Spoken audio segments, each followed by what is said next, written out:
What if I told you there's a world where death waits at every corner, where gods feed on human belief and monsters rule the shadows? But in this chaos, one man dares to challenge it all. This is his story, from weakness to overwhelming power. Welcome to the recap of chapters 1 to 0 of After 10 Millennia in Hell. The chapter begins with a fiery scene. The panel opens to a place overflowing with lava, burning rivers stretching endlessly, a realm so hostile that even breathing feels like suffocation. This is known as the Nine Hells, and among these dreaded layers, the deepest one is feared above all, the ninth hell, the domain where only the strongest demons dare gather. Here, power is the only law, and weakness means death. The scene shifts dramatically to a battlefield, where a towering giant demon swings his massive hand, trying to grab hold of a flying demon soaring in the air above him. The giant clenches his fist, unleashes a thunderous punch that shakes the ground, but because of his sluggish speed, the attack misses its mark. The flying demon doesn't waste a chance. He dives down with impossible agility, and with a single strike, boom, his fist crashes into the giant demon's face.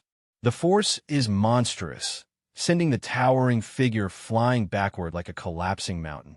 The audience almost feels the shockwave as rocks split and the very ground caves beneath the impact.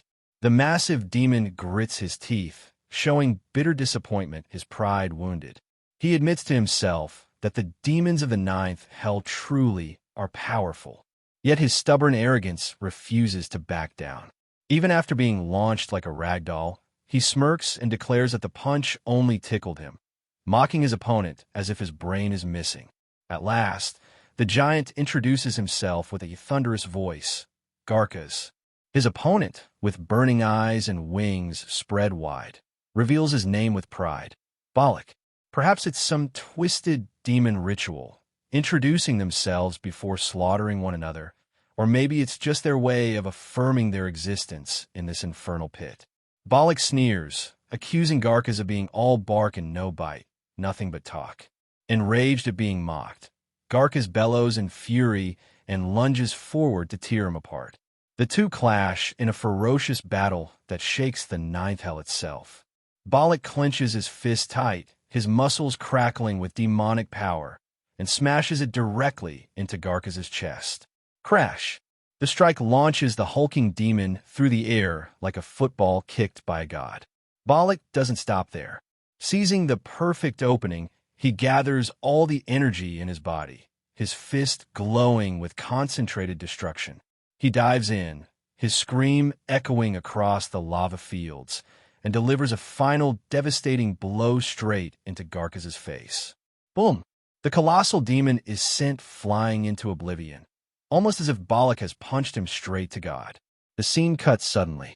Balak is no longer in battle, but kneeling on one knee, bowing in reverence inside a massive, dark hall, a place known as the Infernal Castle. Before him lies a throne, impossibly large, carved from bones and obsidian, and upon it sits a figure, humanoid in form, but radiating such terrifying pressure that the entire chamber trembles. This being is introduced as none other than the Demon King. With a cautious voice, Balak dares to question, "My king, why would you wish to return to your home world, when here you can command everything? When here, you already have power beyond imagination?" His voice carries both fear and respect, for he knows all too well the nature of his master's might. The Demon King, however, is not amused. His power is not ordinary. It is the terrifying power of gluttony. Anything and anyone that touches him is devoured, their existence absorbed into his being. He has already consumed the legendary 7 Grand Dukes, demons who once ruled with absolute authority. With their powers combined into his body, he stands unrivaled, the sole Demon King of the ninth hell. Yet despite this, his voice thunders with emptiness as he responds, "What do you mean I have everything? I've been trapped here for 10,000 years. Other than endless, worthless slaughter, what do I truly possess? Nothing." The air grows colder. Slowly, He removes his helmet. The throne room falls silent. His true face is revealed, and the audience is struck with shock. This is no demon. This is a man. His name, Okongwu, the protagonist of this tale. Balak, however, misinterprets the moment entirely. Seeing his master without his helmet, he mistakes his expression for hunger, almost like one of those Snickers commercials. Immediately, he panics and summons two lesser demons to bring food. What they offer, however, is nothing short of an insult. The rotting remnants of the once mighty Grand Duke Focalure, tossed onto a plate like scraps from the trash. Okongwu looks down at the disgusting pile, his human side revolting. Without hesitation, he hurls the meal right back, the remains splattering across the floor near Balak. His voice cuts sharp. I don't want this filth. I want kimchi stew. Wait, kimchi stew? Even the narrator has to pause. I'm not Korean, but if it tastes that good, I'll try it out too. The entire demon race looks at him in confusion. To them, meals are meaningless. Demons know only consumption, raw flesh, devouring everything without thought. The word stew means nothing.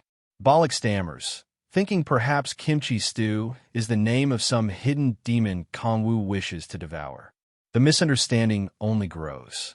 Kongwu calmly explains that demons lack the very concept of food, of meals shared with warmth and taste. For 10,000 years, he's endured nothing but raw, disgusting demon meat. The thought of a simple human dish is worth more than all the power of hell. Balak, still misunderstanding, assumes his master has grown bored with ruling hell and slaughtering endlessly. He suggests Kongwu needs entertainment, perhaps more war. But Kongwu turns his gaze away, his voice firm. What I lack is not battle, what I lack is love. Suddenly, a new presence fills the throne room. A voice, sultry and alluring, calls out. A woman appears, seductive, with a body that could make even demons falter. She is introduced as Lilith, the queen of succubi. Her beauty is intoxicating, mesmerizing every eye in the chamber. She walks forward and asks in a soft, dangerous tone, "Was my love not enough for you, my king? Are you truly saying such words about beauty while I stand before you?" Kangwa's reaction mirrors ours, utter disbelief. He commands her, as demon king, to stay away. Yet she disobeys, stretching her tentacle-like limbs toward him, trying to bind him. Kongwu knows the truth. Her obsession is not love. To her, he is merely an energy source, a machine to drain. He breaks free, declaring his decision. He must return to Earth. The throne room erupts in shock. Balak stares in disbelief. Lilith trembles with rage. But Kangwa's decision is final. He orders Balak to prepare the ritual. Reluctantly, Balak obeys, commanding demons to fetch the ancient armors of the 7 princes of hell. The scene shifts to a massive altar, surrounded by 7 statues. A goblin named Amon chants dark spells, preparing the way. Balak approaches Kongwu, whispering nervously that all preparations are complete. Kongwu drops his armor onto the ground and steps forward, each step echoing across eternity. Amon warns him, "If you pour vast amounts of demonic energy into these armors, they will tear open a crack in space-time itself. But beware, meddling with the fabric of dimensions is perilous." If you don't know what space-time fabric is, ask Google or ChatGPT. Kongwu doesn't hesitate. He unleashes his demonic energy, opening the gate known as the Mirad Demon Gate. All 7 armors glow, eyes blazing, and a terrifying crack rips open in reality. But something is wrong. Lilith lunges, desperate to follow him to Earth. Realizing her intent, Kongwu leaps through the crack first. Before disappearing, he raises his middle finger at Lilith. "Let's never meet again." The panel explodes with light. Kongwu crashes onto a strange, futuristic blue surface. He breathes heavily, celebrating his return. But before relief can set in, a chilling system message appears. Warning, nuclear crack detected. Dimensional defense mechanism GIA system activating. Kongwu freezes. More alerts follow rapidly. Power level of core exceeds safe capacity. All defense mechanisms engaged. Lightning strike protocol initiated. A bolt of lightning slams into Kangwoo, burning through him. His body writhes in pain. The system issues one final decree. Complete exclusion impossible. Initiating limited seal. Darkness swallows him. When he opens his eyes again, he's lying in a lush, green forest. For the first time in millennia, he sees trees and sunlight. Shock floods him.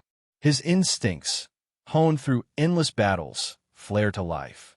He checks his body through the status window and receives another surprise. His powers are sealed. Before he can react further, screams echo. Dozens of goblins rush toward him. Kangwoo pauses, baffled. He's never seen such creatures on Earth. To him, they look weak, mere small fry compared to the horrors of hell. He prepares to gather his power, but nothing answers. The seal restricts him. Still, Kangwoo isn't so weak as to die here. He activates a skill, Power of the Blade, forming blades along his forearms. He slices through the goblins with ease. But then something unexpected occurs. The system grants him experience points. Kangwoo freezes, realizing there's more at play. He tests his ability gluttony, devouring the goblins to absorb their essence. He expects strength or vitality, but instead gains a stat called magic. This shocks him, for magic is a stat that exists only in hell. Could this mean he's not truly on Earth? Just as the thought crosses his mind, another scream pierces the forest. This time, it's human.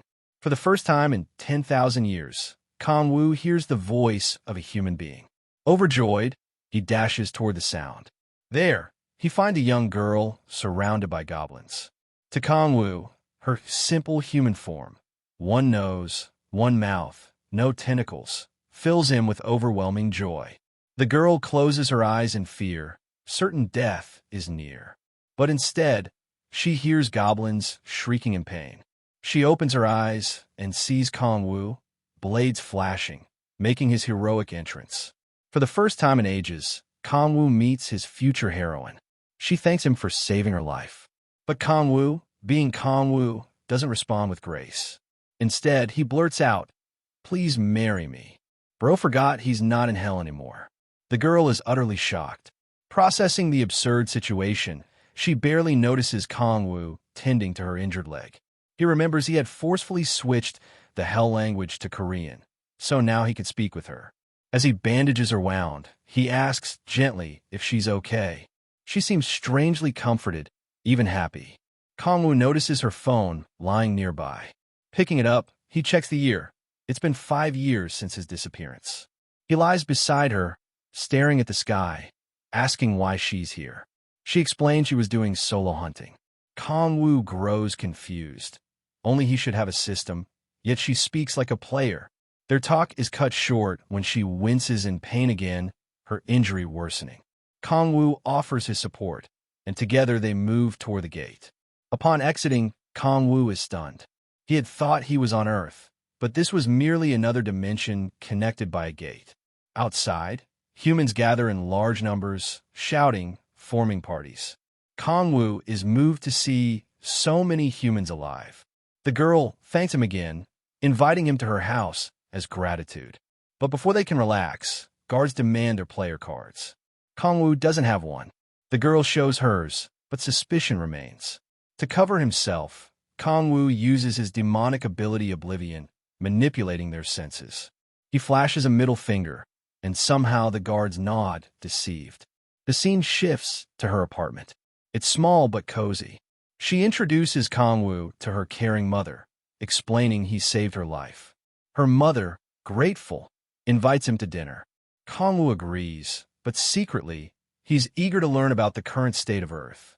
As he reads news articles, he learns the shocking truth. On February 2018, the exact day he fell into hell, monsters appeared worldwide, and humanity awakened as players. Before his thoughts can settle, dinner is served. Kangwoo looks down at the dish, and his eyes widen. Kimchi jjigae, the very food he yearned for, now steaming before him. The girl and her mother watch nervously, fearing he won't like it. But to Kangwoo, after 10,000 years of eating demon meat, this is paradise. Tears nearly form as he takes his first bite. For 10,000 years, this is what kept me alive. The dream of returning, of eating this. But peace never lasts. Suddenly, the door is slammed open, the wall cracking. A man barges in. His presence fills the room with menace. He demands to know why the girl entered a gate without permission. She yells back at him, telling him to get out, refusing his arrogance. He sneers, slamming his fist into the wall to scare her. Her mother begs him to leave her daughter alone, but he pushes her aside cruelly. The man suddenly notices something strange. Someone is calmly eating in the chaos. He sees Kangwoo, savoring his stew, ignoring the threats. The man grows furious, kicks the table, sending the kimchi jjigae flying. That was a mistake. Kangwoo waited 10,000 years for this meal, and this arrogant fool just kicked it over. Rage floods his body. Demonic energy leaks from him. The intruder readies himself, but even he senses something is wrong. This random guy is no ordinary man. The girl tries to intervene, ordering Kangwoo to run, but Kangwoo doesn't run. He charges straight in, fists blazing.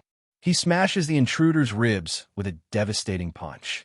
The man recoils, but Kangwoo is relentless, following up with a brutal kick to the opposite side. The man crumbles. Kangwoo pins him with his blade-formed arm, snarling, "You're too far away from paying the price of kimchi stew." And then, he begins to beat the living hell out of him. Sorry guys, YouTube doesn't want me to explain the whole, so I have to remove that part of violence. They seems to be strict. Scene shifted to where he was washing the dishes by himself, thinking in his mind why in the world he had to meet a guy like this. MC noticed that the guy wasn't giving him a good look and asked if he was frustrated because of kimchi stew, to which he replied, "No, of course not." MC then called him forward and asked the reason he should keep him alive. The guy had no reply, but MC had a different plan in mind. He used the power of the demon called Oroba. This terrifying ability steals the soul of the person and engraves an eternal fear that cannot be removed. After imprinting the fear, MC ordered him to leave. Then he began searching for more information on the girl's phone and realized that he was completely broke. Suddenly, he stumbled upon a wiki about magic stones and their prices. After thinking for a while, he came to the conclusion that he had no other choice but to start doing player work to earn some money first. I cannot explain, I tried many times, but that fight was too brutal. Sorry for inconvenience, so same with it.